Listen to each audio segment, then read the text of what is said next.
Have you ever pondered on the intricacies of how monoclonal antibodies are manufactured? Protein A chromatography plays a significant role in this process. But what are the key parameters to consider in protein A chromatography? Let's delve right into it. First on the list is resin selection, the choice of a suitable protein. A resin is paramount. There are several factors to consider, such as binding capacity, flow characteristics, chemical stability, and cost-effectiveness. Next, we have pH.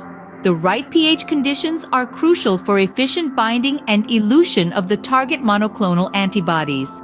This typically requires optimization of the binding and elution buffers to the specific protein A resin being used. Now let's talk about salt concentration. The amount of salt in the buffers significantly affects the binding and elution of monoclonal antibodies.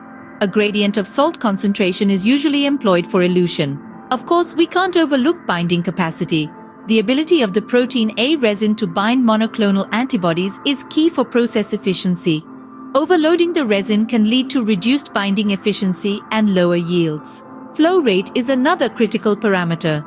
Optimal flow rates need to be determined for both binding and elution steps to ensure the right interaction between the monoclonal antibodies and the protein A resin, while keeping the process efficient. Then we have matrix compatibility.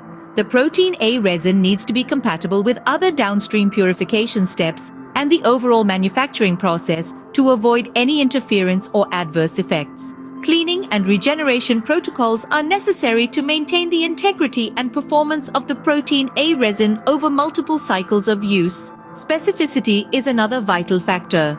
Protein A exhibits high specificity for the Fc region of immunoglobulins, but some variants may have different binding affinities for different subclasses of antibodies. Understanding the specificity of the protein A resin is essential for selecting the appropriate resin for a given monoclonal antibody. Product quality is a must.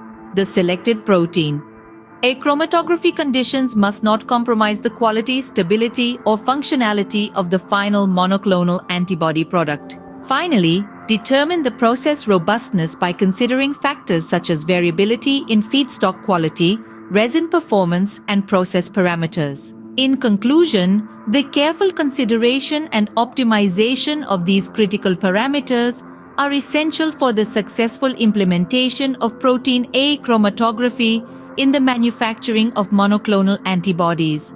Stay curious and keep exploring the world of biotechnology.